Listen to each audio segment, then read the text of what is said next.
घने जंगलों से घिरे एक छोटे से गांव आनंदपुर में लोग बड़े भय में जी रहे थे।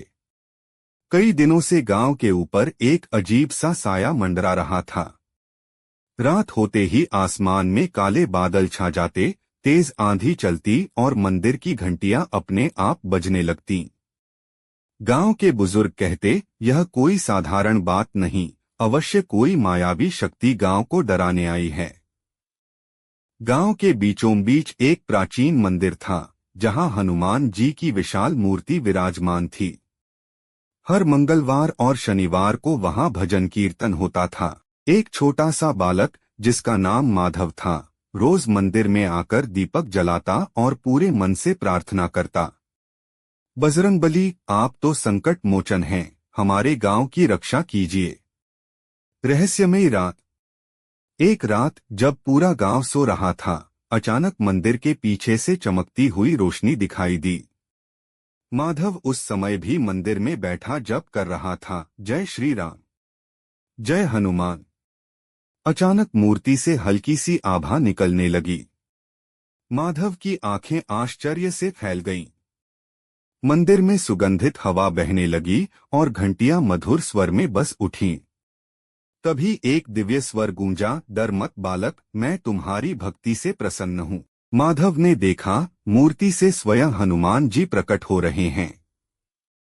लाल वस्त्र, स्वर्णिम गदा और तेजस्वी मुखमंडल। पूरा मंदिर प्रकाश से भर गया। प्रभु! माधव भाव विभोर होकर उनके चरणों में गिर पड़ा।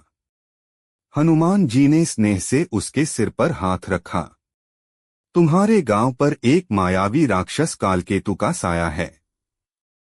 वह लोगों के मन में भय भरकर अपनी शक्ति बढ़ा रहा है।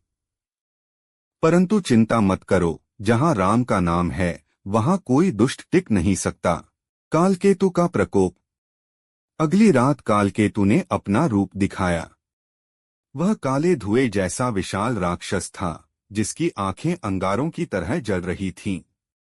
वह गांव के ऊपर मंडराने लगा और गरजकर बोला, यह गांव अब मेरा है।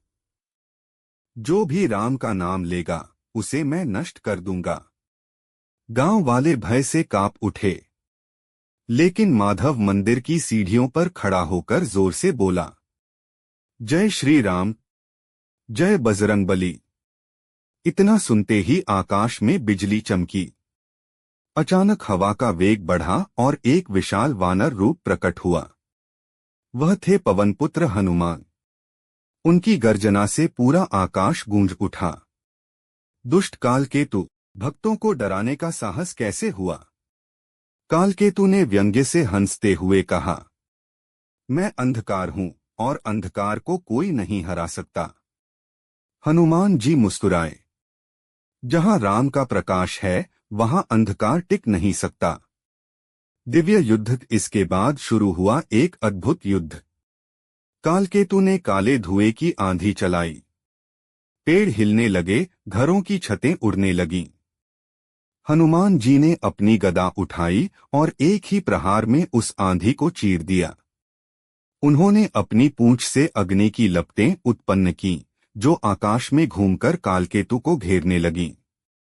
राक्षस ने अपने जादुई मंत्रों से कई भ्रम पैदा किए, कभी वह 100 रूपों में बंट जाता, कभी अदृश्य हो जाता। लेकिन हनुमान जी ने ध्यान लगाकर श्री राम का स्मरण किया। अचानक उनके शरीर से तेज प्रकाश निकला। वह प्रकाश इतना प्रबल था कि सारे भ्रम टूट गए। कालकेतु का असली रूप सामने आ गया। अब तेरी माया समाप्त, कहते हुए हनुमान जी ने गदा से ऐसा प्रहार किया कि राक्षस जमीन पर गिर पड़ा। कालकेतु कराहते हुए बोला, मुझे क्षमा करें, मैं अज्ञान में था। हनुमान जी ने कहा, अज्ञान ही सबसे बड़ा अंधकार है। यदि तुम सच्चे मन से पश्चाताप करो और राम का नाम लो तो तुम्हें मुक्ति मिल सकती है। राक्षस ने आंखें बंद कर राम का उच्चारण किया। उसी क्षण उसका काला रूप प्रकाश में बदल गया और वह आकाश में विलीन हो गया। गांव में शांति। अगली सुबह गांव में नई रोशनी थी। पक्षी मधुर स्वर में चहचहा रहे थे। लोग आश्चर्यचकित थे कि अब कोई भय नहीं था। माधव ने सबको पूरी घटना सुनाई। गांव वाले मंदिर में एकत्र हुए और भजन गाने लगे, संकट मोचन नाम तिहारो। तभी मंदिर की मूर्ति से हल्की मुस्कान झलकी। लोगों को अनुभव हुआ कि हनुमान जी अब भी उनकी रक्षा कर रहे हैं। जादुई वरदान। रात को हनुमान जी फिर माधव के सपने में आए। बालक, तुम्हारी भक्ति ने पूरे गांव को बचा लिया।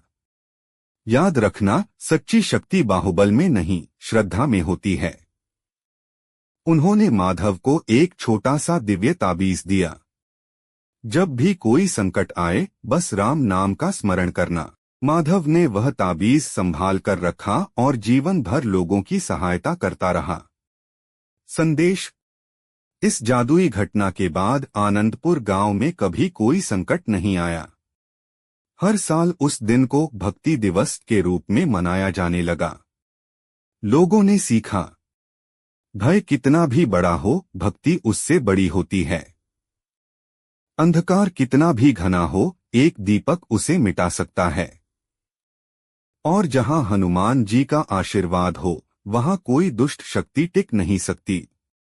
गांव के बच्चे आज भी रात को जब आकाश में तेज हवा चलती सुनते हैं तो मुस्कुराकर कहते हैं, देखो, पवनपुत्र हनुमान हमारी रक्षा के लिए आकाश में गश्त लगा रहे हैं।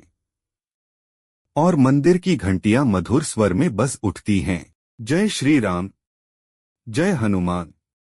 कमेंट में लिखे। जय श्री राम दोस्तों, यह कहानी थी पवन पुत्र हनुमान की अद्भुत लीला की। अगर ये कहानी अच्छा लगा हो सुन के तो लाइक करें, शेयर करें और चैनल को सब्सक्राइब करें। जय श्री राम, जय बजरंगबली की।